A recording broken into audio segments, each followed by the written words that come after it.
There's a silence inside me that's deafening.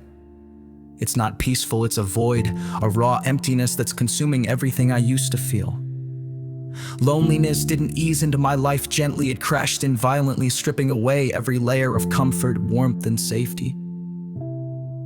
It left behind nothing but a chilling quiet, cold enough to numb every emotion until there was barely a trace of who I was. At first, it was terrifying. I fought hard against the emptiness, reaching out desperately to hold on to anything, anyone that could make me feel alive. But each grasp slipped through my fingers like water. The harder I tried, the more distant everything became, retreating further into an unreachable horizon. Slowly, this empty space began to reshape me. The vibrant emotions that once defined my existence faded, replaced by an unsettling calm. But calm is the wrong word. It wasn't peace, it was surrender. It felt like giving up, like accepting that I was no longer able to feel joy, sadness, anger, or love. It felt like disappearing.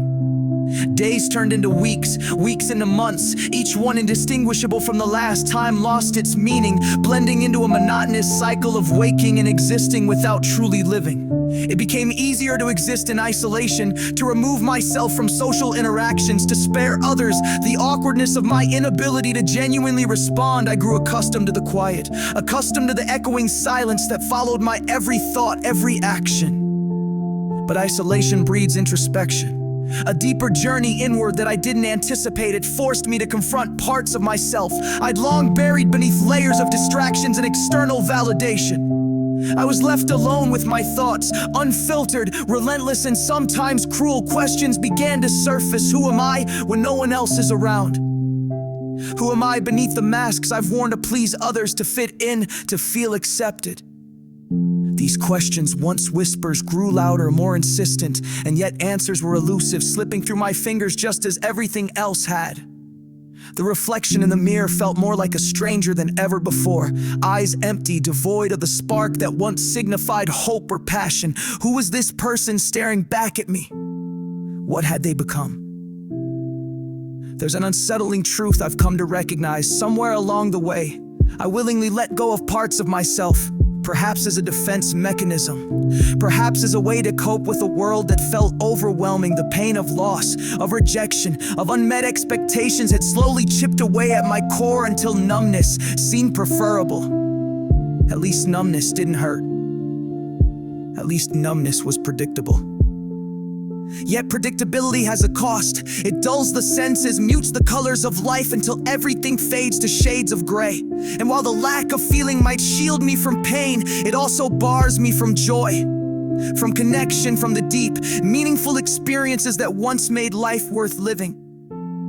So here I sit, in my self-created solitude, wrestling with the irony of my situation. I chose numbness to escape pain, yet now the absence of feeling is its own torment. I crave authenticity, genuine human connection, the warmth of shared moments, but I've become too adept at building walls, too skilled at hiding my true self, too distant to allow anyone close enough to break through.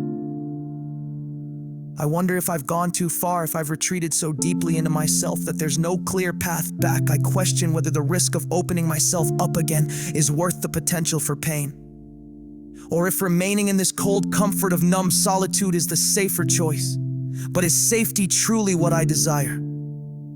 Perhaps the greatest irony is that the solitude meant to protect me now imprisons me. I'm trapped within the fortress I built, unsure if the key to freedom still exists within me. I long for change, yet fear it equally. I long for connection, yet am terrified of vulnerability.